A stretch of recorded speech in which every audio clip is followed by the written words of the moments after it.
Hi friends, ನಾನು Sandeep. ಸ್ಯಾಂಡಿಡೇಸ್ YouTube ಚಾನಲ್ಗೆ ಸ್ವಾಗತ. ಹಲೋ ಫ್ರೆಂಡ್ಸ್, ಎಲ್ಲರಿಗೂ ನಮಸ್ಕಾರ.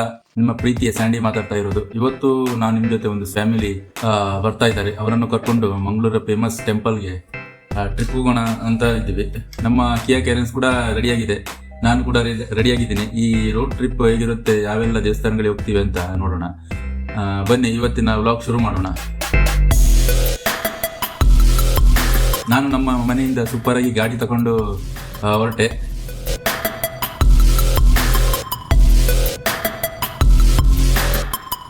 ಹಂಗೆ ಹೋಗೋ ದಾರಿಯಲ್ಲಿ ನಮ್ಮ ಫ್ರೆಂಡ್ ದೀಪಕ್ ಬರ್ತೆ ಅಂತ ಹೇಳಿದ. ಅವನು ಪಿಕಪ್ ಮಾಡ್ಕೊಂಡು ಗಾಡಿಯಲ್ಲಿ ಹಾಕೊಂಡೆ.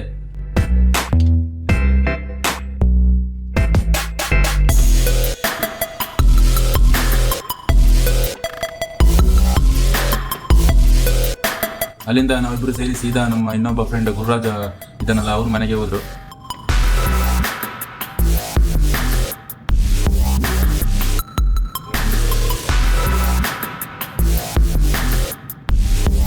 ಗುರುರಾಜ್ ಮತ್ತೆ ಅವರ ಫ್ಯಾಮಿಲಿನೂ ರೆಡಿಯಾಗಿ ಕಾಯ್ತಾ ಇದ್ರು.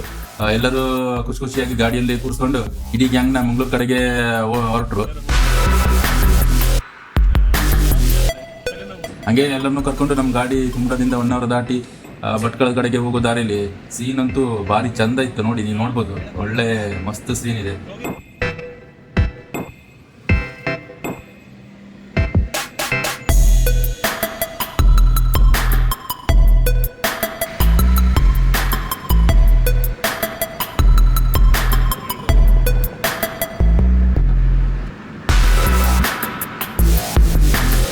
ಹೋಗ್ತಾ ಭಟ್ಕಳ ದಾಟಿದ ಮೇಲೆ ಎಲ್ಲರಿಗೂ ಲೈಟಾಗಿ ಹೊಟ್ಟೆ ಚುರುಕಂದಂಗೆ ಆಯ್ತಾ.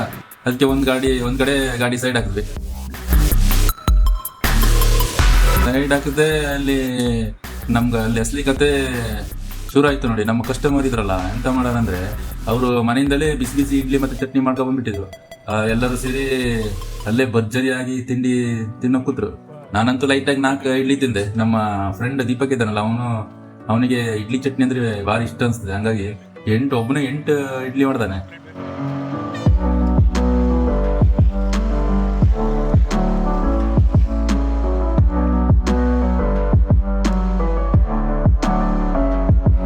ಹೊಟ್ಟೆ ತುಂಬಿ ತಿಂಡಿ ತಿಂದು ಮಂಗಳೂರು ಕಡೆಗೆ ಗಾಡಿ ಬಿಟ್ರು.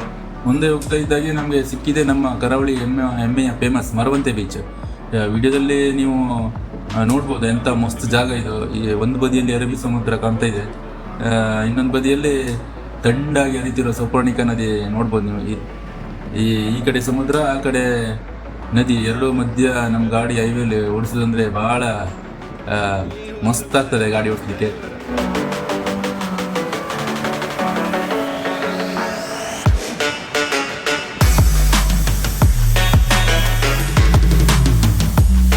ಈ ಮಸ್ತಾಗಿ ಕಾಣಿಸ್ತಿರೋ ವ್ಯೂ ನೋಡಿ ನಮ್ಮ ಜರ್ನಿ ಮುಂದುವರಿಸಿದ್ರು.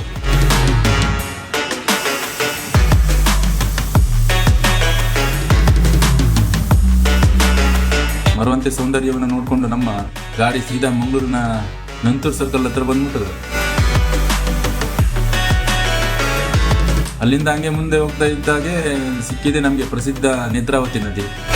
ಆ ನದಿಯ ಸೀನ್ ಒಂದ್ಸಲ ನೋಡಿ, ಎಷ್ಟು ಅಗಲ ಉಂಟು ಈ ನದಿ, ಚಂದ ಕಾಣಿಸ್ತದಲ್ಲ. ನೇತ್ರಾವತಿ ನದಿ ದಾಟ್ಕೊಂಡು ನಾವು ಹಾಗೆ ಮುಂದೆ ಕುತ್ತಾರ ಜಂಕ್ಷನ್ ಬಂದ್ರು.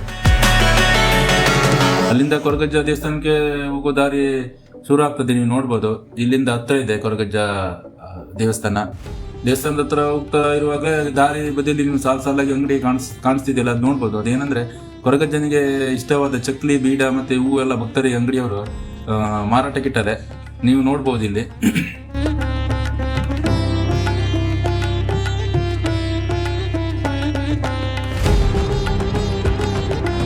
ನಾವು ದೇವಸ್ಥಾನದ ಹತ್ರ ಹೋದಾಗ ಪಾರ್ಕಿಂಗ್ ಅಂತೂ ಫುಲ್ ಆಗಿಬಿಟ್ಟಿತ್ತು.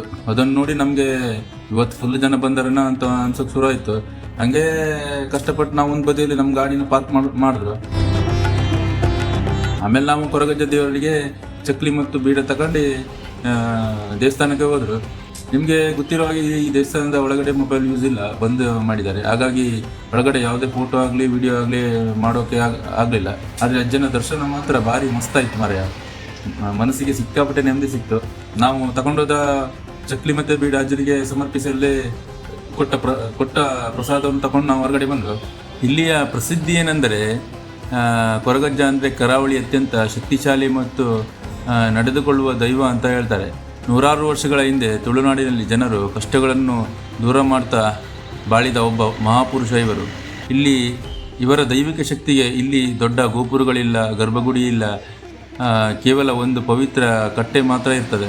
ನಮಗೆ ಯಾವುದಾದ್ರೂ ವಸ್ತು ಕಳೆದು ಹೋದರೆ ಅಥವಾ ದೊಡ್ಡ ಕಷ್ಟ ಬಂದರೆ ಅಜ್ಜನಿಗೆ ಚಕ್ಕಲಿ ಮತ್ತು ಬೀಡ ಆರೈಕೆ ಹೊತ್ತರೆ ಸಾಕು, ಆ ಕೆಲಸ ತಕ್ಷಣ ಕೈಗೂಡುತ್ತೆ ಅನ್ನೋದು ಭಕ್ತರ ಅಪಾರ ನಂಬಿಕೆ.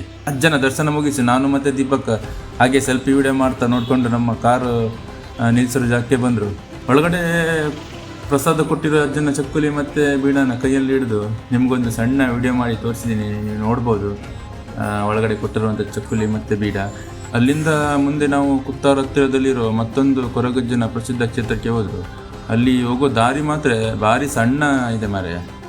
ಒಂದು ಕಡೆ ಒಂದು ಗಾಡಿ ಹೋಗುವಷ್ಟು ಜಾಗ ಅಷ್ಟೇ ಇದೆ, ಎದುರುಗಡೆ ಏನಾದರೂ ಮತ್ತೊಂದು ಗಾಡಿ ಬಂತು ಅಂದರೆ ಭಾರಿ ಕಷ್ಟ ಆಗ್ತದೆ.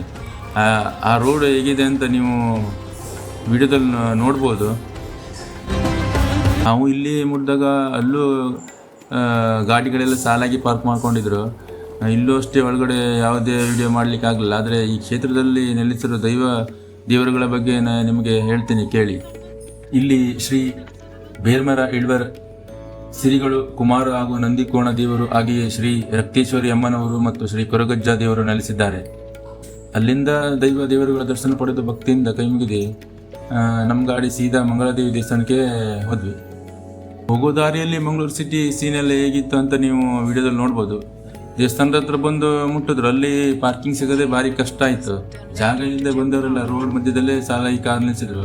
ಬೇರೆ ದಾರಿ ಇಲ್ಲದೆ ನಾವು ಕೂಡ ಅಲ್ಲೇ ಗಾಡಿ ಸೇಫಾಗಿ ನಮ್ಮ ಕಾರ್ನ ಪಾರ್ಕ್ ಮಾಡಿದ್ರು. ಆಮೇಲೆ ಎಲ್ಲರೂ ಸೇರಿ ಅಮ್ಮನ ದರ್ಶನಕ್ಕೆ ಹೋದ್ವಿ. ದೇವಸ್ಥಾನದ ಒಳಗಡೆ ಹೋದ್ರು ಎಲ್ಲ. ಇಲ್ಲೂ ಕೂಡ ಒಳಗಡೆ ಮೊಬೈಲ್ ತಗೊಂಡು ಹೋಗುವ ಹಾಗಿಲ್ಲ, ನಿಷೇಧ ಮಾಡಿದ್ರೆ. ಹಾಗಾಗಿ ಒಳಗಿನಿಂದ ವಿಡಿಯೋ ಮಾಡಲಿಕ್ಕೆ ಆಗಲಿಲ್ಲ. ಆದರೆ ನಿಮಗೋಸ್ಕರ ದೇವಸ್ಥಾನದ ಹೊರಗಡೆಯಿಂದ ಸುಂದರವಾದ ವಿಡಿಯೋ ಮಾಡಿದ್ದೇನೆ, ನೀವು ನೋಡ್ಬೋದು. ಈ ದೇವಸ್ಥಾನದ ಇತಿಹಾಸದ ಬಗ್ಗೆ ನಿಮಗೊಂದು ಭಾರಿ ಇಂಟ್ರೆಸ್ಟಿಂಗ್ ವಿಷಯ ಹೇಳ್ತೇನೆ ಕೇಳಿ. ಇವತ್ತು ನಾವು ಮಂಗಳೂರು ಅಂತ ಏನು ಕರಿತೀರಲ್ಲ, ಆ ಹೆಸರು ಈ ಮಂಗಳಾದೇವಿ ಅಮ್ಮನವರಿಂದನೇ ಬಂದಿತ್ತು. 9ನೇ ಶತಮಾನದಲ್ಲಿ, ಅಂದರೆ ಸುಮಾರು 950-980 ಟೈಮಲ್ಲಿ ತುಳುನಾಡು ಆಳುತ್ತಿದ್ದ ಸ್ಥಳೀಯ ಪುರಾಣದ ಪ್ರಕಾರ ನೇಪಾಳದಿಂದ ಬಂದ ನಾಥ ಪಂಥದ ಪ್ರಸಿದ್ಧ ಸಂತರಾದ ಮತ್ಸ್ಯೇಂದ್ರನಾಥ ಮತ್ತು ಗೋರಕ್ಷನಾಥರ ಮಾರ್ಗದರ್ಶನದಂತೆ ರಾಜ ಕುಂದವರ್ಮನು ಈ ಪವಿತ್ರ ಜಾಗವನ್ನು ನೆಲೆಸಿದಾಗ ಇಲ್ಲಿ ದೇವಿಯ ಲಿಂಗರೂಪ ಬಿಂಬ ಮತ್ತು ತಾರಪಾತ್ರ ಸಿಕ್ಕಿತಂತೆ. ಅದರಂತೆ ರಾಜನು ಇಲ್ಲಿ ಕೇರಳ ಶೈಲಿಯ ವಾಸ್ತುಶಿಲ್ಪದಲ್ಲಿ ಸುಂದರವಾದ ದೇವಸ್ಥಾನವನ್ನು ನಿರ್ಮಿಸಿದನು. ಮತ್ತೊಂದು ನಂಬಿಕೆಯ ಪ್ರಕಾರ ಇಲ್ಲಿಗೆ ಬಂದು ದೇವಿಗೆ ಭಕ್ತಿಯಿಂದ ಪ್ರಾರ್ಥಿಸಿದರೆ ಮದುವೆಯಾಗದ ಕನ್ಯೆಯರಿಗೆ ಶೀಘ್ರವೇ ಕಂಕಣವಾಗಿ ಕೂಡಿ ಬರುತ್ತದೆಂಬ ಬಲವಾದ ಪ್ರತೀತಿ ಇದೆ. ನಂತರ ಅಮ್ಮನ ದರ್ಶನ ಪಡೆದು ಭಕ್ತಿಯಿಂದ ಕೈ ಮುಗಿದೆ. ಮಂಗಳಾದೇವಿ ಅಮ್ಮನವರ ದರ್ಶನ ಮುಗಿಸಿ ನಮ್ಮ ಗಾಡಿನ ಸೀದಾ ಪ್ರಸಿದ್ಧಿ ಕದ್ರಿ ಮಂಜುನಾಥ ಸ್ವಾಮಿ ದೇವಸ್ಥಾನದ ಕಡೆಗೆ ಹೊರಟೆ. ದೇವಸ್ಥಾನದ ಎಂಟ್ರಿ ಕಮಾನ್ ಹತ್ತಿರ ಬರುವಾಗ ಒಳಗಡೆ ಅಷ್ಟೊಂದು ಜನ ಇದ್ದಾರೆ ಅಂತ ವಿಡಿಯೋದಲ್ಲಿ ಗೊತ್ತಾಗ್ತದೆ, ನೀವು ನೋಡಿ. ಆ ದಿನ ಸಿಕ್ಕಾಪಟ್ಟೆ ರಶ್ ಆದ್ರಿಂದ ನಮಗೆ ಪಾರ್ಕಿಂಗ್ ಸಿಗಲಿಲ್ಲ. ಅದಕ್ಕೆ ನಾವು ಕಾರನ್ನ ರಸ್ತೆ ಬದಲೇ ಸೇಫ್ ಆಗಿ ಪಾರ್ಕ್ ಮಾಡಿ ದೇವಸ್ಥಾನದ ಕಡೆಗೆ ನಡ್ಕೊಂಡು ಹೋದ್ರು. ದೇವಸ್ಥಾನದ ಒಳಗಡೆ ಹೋಗ್ತಾ ಇದ್ದ ಹಾಗೆ ಸುತ್ತಲೂ ಪವಿತ್ರವಾದ ವಾತಾವರಣ ನೀವು ನೋಡ್ಬೋದು ವಿಡಿಯೋದಲ್ಲಿ. ಇಲ್ಲೂ ಅಷ್ಟೇ ಗರ್ಭಗುಡಿಯಲ್ಲಿ ಒಳಗೆ ವಿಡಿಯೋ ಮಾಡ್ಲಿಕ್ಕೆ ಆಗ್ಲಿಲ್ಲ. ನಾವಂತೂ ಕದ್ರಿ ಮಂಜುನಾಥ ದೇವರ ದರ್ಶನ ಮಾಡಿ ತೀರ್ಥ ಪ್ರಸಾದ ಸ್ವೀಕರಿಸಿ ಹೊರಗಡೆ ಬಂದ್ರು. ಅಲ್ಲಿಂದ ಹಾಗೆ ದೇವಸ್ಥಾನದ ಮೇಲಿರುವ ಪವಿತ್ರವಾದ ತೀರ್ಥ ಕೆರೆಗಳ ಹತ್ತಿರ ಹೋದ್ರು. ಆ ಪುಣ್ಯವಾದ ನೀರನ್ನು ತಲೆ ಮೇಲೆ ಚಿಮಿಕಿಸಿಕೊಂಡು ಮನಸ್ಸಿಗೆ ಒಂದು ರೇಂಜ್ಗೆ ನೆಮ್ಮದಿ ತಗೊಂಡು ಅಲ್ಲಿ ಮೇಲಿರುವ ಶಿವಲಿಂಗಕ್ಕೆ ಭಕ್ತಿಯಿಂದ ನೀರನ್ನು ಹಾಕಿದ್ರು. ಇರುವ ಎಲ್ಲ ದೇವಸ್ಥಾನಗಳಿಗೆ ಹೋಗಿ ದರ್ಶನ ಮುಗಿಸಿದ್ರು. ದರ್ಶನ ಎಲ್ಲ ಮುಗಿದ ಕೂಡಲೇ ಮಧ್ಯಾಹ್ನ ಕರೆಕ್ಟ್ ಆಗಿ ಊಟದ ಟೈಮ್ ಆಯ್ತು. ಅದಕ್ಕೆ ಎಲ್ಲರೂ ಸೇರಿ ದೇವರ ಅನ್ನ ಪ್ರಸಾದಕ್ಕೆ ಅಂತ ಸಾಲಿನಲ್ಲಿ ಹೋಗಿ ನಿಂತರು. ನಾವೆಲ್ಲ ಮಂಜುನಾಥ ಸ್ವಾಮಿ ಅನ್ನ ಪ್ರಸಾದ ತಿಂದ ಹೊಟ್ಟೆ ತಂಪಾದಂಗಾಯ್ತು. ನಮ್ಮ ಕಸ್ಟಮರ್ ಹಂಗೆ ಒಂದ್ಸಲಿ ಮಂಗಳೂರಿನ ಫೇಮಸ್ ಸಿಟಿ ಸೆಂಟರ್ ಮಾಲ್ಗೆ ಹೋಗುವ ಅಂತ ಹೇಳಿದ್ರು. ಅವರು ಹೇಳಿದ್ಮೇಲೆ ಮುಗೀತು. ನಮ್ಮ ಗಾಡಿನ ಸೀದಾ ಮಾಲ್ ಕಡೆಗೆ ಬಿಟ್ಟೆ. ಕೊನೆಗೂ ನಾವು ಸಿಟಿ ಸೆಂಟರ್ ಮಾಲ್ ಬಂದು ಮುಟ್ಟಿದ್ರು.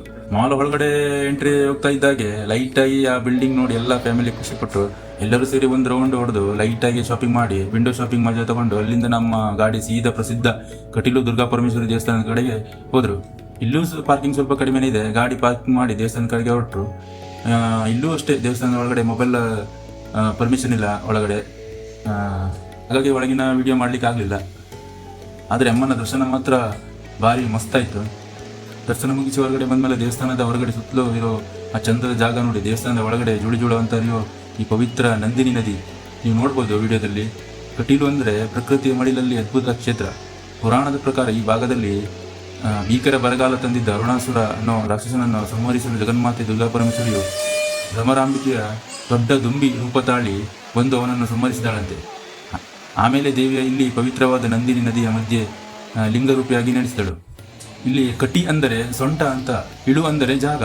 ನಂದಿನಿ ನದಿಯ ಸೊಂಟದ ಆಕಾರದ ಮಧ್ಯದಲ್ಲಿ ಈ ದೇವಸ್ಥಾನ ಇರುವುದರಿಂದ ಇದಕ್ಕೆ ಕಟೀಲು ಅಂತ ಹೆಸರು ಬಂತು. ಅಮ್ಮನ ಕೃಪೆಯಿಂದ ದರ್ಶನ ಭರ್ಜರಿಯಾಗಿ ಮುಗಿದ ಮೇಲೆ ಅಲ್ಲಿಂದ ಹೊರಟು ನಾವು ಸೀದಾ ಮುಲ್ಕಿಯ ಒಂದು ಮಸ್ತ್ ಚಾ ತಿಂಡಿ ಹೋಟೆಲ್ಗೆ ಹೋದ್ವಿ. ಹೋಟೆಲ್ಗೆ ಬಂದ್ಮೇಲೆ ಆರ್ಡರ್ ಮಾಡಿದ್ದೇನೋ ಗೊತ್ತಾ, ನಾನು ಮತ್ತೆ ನಮ್ಮ ದೀಪಕ್ ಸೇರಿ ಬಿಸಿ ಬಿಸಿ ಈರುಳ್ಳಿ ಬಜ್ಜಿ ಕಡೆ ಕಾಫಿ ತಗೊಂಡ್ರು. ಮತ್ತೆ ನಮ್ಮ ಫ್ರೆಂಡ್ ಗುರುರಾಜ್ ಮತ್ತೆ ಅವ್ರ ಫ್ಯಾಮಿಲಿ ಇದರೆಲ್ಲ ಅವರು ಬಿಸಿ ಬಿಸಿ ಮಸಾಲೆ ದೋಸೆ ತಗೊಂಡ್ರು. ಎಲ್ಲರೂ ಸೇರಿ ಮಾತಾಡ್ತಾ ಚಾ ತಿಂಡಿನ ಜಬರ್ದಸ್ತ್ ಆಗಿ ಮುಗಿಸಿದ್ರು. ತಿಂಡಿ ತಿಂದಿ ದೇಹಕ್ಕೆ ಫುಲ್ ಎನರ್ಜಿ ಬಂದ್ಮೇಲೆ ಅಲ್ಲಿಂದ ನಮ್ಮ ಗಾಡಿ ಸೀದಾ ಪ್ರಸಿದ್ಧ ಕಾಪು ಹೊಸ ಮಾರಿಗುಡಿ ದೇವಸ್ಥಾನದ ಕಡೆಗೆ ಮುಖ ಮಾಡಿದ್ರು. ನಾವು ದೇವಸ್ಥಾನದ ಹತ್ರ ಬರುವಾಗ ಅಲ್ಲಿನ ಪಾರ್ಕಿಂಗ್ ವ್ಯವಸ್ಥೆ ಮತ್ತು ಆಕಾಶಕ್ಕೆ ಮುಟ್ಟುವಾಗ ನಿಂತಿರುವ ಭವ್ಯವಾದ ರಾಜಗೋಪುರವನ್ನು ನೀವು ನೋಡ್ಬೋದು. ಎಂತ ಚಂದ ಕಾಣಿಸ್ತದೆ ನೋಡಿ. ಇಲ್ಲೂ ಕೂಡ ಒಳಗಡೆ ಮೊಬೈಲ್ ನಿಷೇಧ ಇರೋದ್ರಿಂದ ನಾವು ಒಳಗಿನ ದೃಶ್ಯ ವಿಡಿಯೋ ಮಾಡ್ಲಿಕ್ಕೆ ಆಗ್ಲಿಲ್ಲ. ನಾನಂತೂ ಬಾರಿ ಅಮ್ಮನ ದರ್ಶನ ಭಕ್ತಿಯಿಂದ ಪಡೆದು ಮನಸ್ಸಿಗೆ ನೆಮ್ಮದಿ ತಗೊಂಡೆ. ದೇವಸ್ಥಾನದಿಂದ ನಾವು ಹಾಗೆ ಹೊರಗಡೆ ಬಂದ್ರು. ನೀವು ನೋಡ್ಬೋದು ದೇವಸ್ಥಾನದ ಸುತ್ತಲೂ ಯಾವ ರೀತಿ ವಾತಾವರಣ ಇದೆ ಅಂತೇಳಿ. ಅಮ್ಮನ ಕೃಪೆಯಿಂದ ನಮ್ಮ ಪ್ರವಾಸದ ಕೊನೆಯ ದೇವಸ್ಥಾನ ದರ್ಶನ ಭರ್ಜರಿಯಾಗಿ ಮುಗಿತು. ಕಾಪು ಮಾರುಗುಡಿ ದರ್ಶನ ಮುಗಿಸಿಕೊಂಡು ಅಲ್ಲಿಂದ ನಾವು ಎಲ್ಲೂ ಗಾಡಿ ನಿಲ್ಲಿಸದೆ ಸೀದಾ ನಮ್ಮ ಕುಮಟಾದ ಕಡೆಗೆ ಮುಖ ಮಾಡಿದ್ವಿ. ಕುಮಟಾ ಬಂದು ತಲುಪುವಾಗ ಕರೆಕ್ಟ್ ಆಗಿ ರಾತ್ರಿ 9:30 ಆಯ್ತು. ಮೊದಲು ನಮ್ಮ ಫ್ರೆಂಡ್ ಗುರುರಾಜ್ ಅವರ ಫ್ಯಾಮಿಲಿನ ಸೇಫಾಗಿ ಅವ್ರ ಮನೆಯಲ್ಲಿ ಬಿಟ್ಟು ಅಲ್ಲಿಂದ ನಾನು ನಮ್ಮ ಮನೆಗೆ ಹೋಗೋ ಮುಷ್ಟರಲ್ಲಿ ರಾತ್ರಿ 10 ಗಂಟೆ ಆಗಿತ್ತು. ಮರ್ಯಾದೆ ಇನ್ನೊಂದು ಮುಖ್ಯವಾದ ವಿಷಯ, ನಮ್ದು ಕುಮಟಾದಲ್ಲಿ ಸ್ವಂತ ಟ್ಯಾಕ್ಸಿ ಬಿಸ್ನೆಸ್ ಇದೆ. ನಿಮ್ಗೆ ಏನಾದರೂ ಇದೇ ರೀತಿ ಫ್ಯಾಮಿಲಿ ಜೊತೆ ಟ್ರಿಪ್ ಹೋಗೋಕೆ, ದೇವಸ್ಥಾನಗಳ ದರ್ಶನಕ್ಕೆ ಅಥವಾ ಲೋಕಲ್ ಜರ್ನಿ ಕಂಫರ್ಟ್ ಆದ ಟ್ಯಾಕ್ಸಿ ಬೇಕಂದ್ರೆ ಯಾವುದೇ ಯೋಚನೆ ಇಲ್ಲದೆ ನಮ್ಮನ್ನು ಕಾಂಟ್ಯಾಕ್ಟ್ ಮಾಡಿ. ಬೆಸ್ಟ್ ಸರ್ವಿಸ್ ಕೊಡ್ತೀನಿ. ನಿಮಗೂ ನಿಮ್ಮ ಮಂಗಳೂರು ಟ್ರಿಪ್ ವಿಡಿಯೋ ಇಷ್ಟ ಆಗಿದೆ ಅಂತ ಅನ್ಕೊಳ್ತೇವೆ. ಇಷ್ಟ ಆಗಿದ್ರೆ ದಯವಿಟ್ಟು ಲೈಕ್ ಮಾಡಿ, ನಿಮ್ಮ ಫ್ರೆಂಡ್ ಜೊತೆ ಶೇರ್ ಮಾಡಿ. ಹಾಗೆ ನಮ್ಮ ಚಾನಲ್ನ ಸಪೋರ್ಟ್ ಮಾಡೋಕೆ ಸಬ್ಸ್ಕ್ರೈಬ್ ಆಗೋದನ್ನು ಮರಿಬೇಡಿ. ಮುಂದಿನ ವಿಡಿಯೋದಲ್ಲಿ ಇನ್ನೊಂದು ಚಂದದ ಜಾಗದ ಕತೆ ತಗೊಂಡು ಬರ್ತೇವೆ. ಅಲ್ಲಿಯ ತನಕ ಎಲ್ಲರಿಗೂ ನಮಸ್ಕಾರ ಮರೆಯ. ಹುಷಾರಾಗಿರಿ. ಧನ್ಯವಾದಗಳು.